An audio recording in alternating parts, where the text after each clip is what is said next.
So, who amongst you here have your PVC? Who amongst, please raise up your PVC.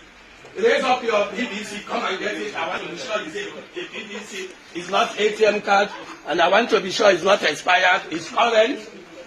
It's current. It's current. Who again have your PVC here? Please, if you have your PVC, once you come here, don't pay your consultation fee. And if you have paid your consultation fee already, if you have paid it already, take it back. Take it back.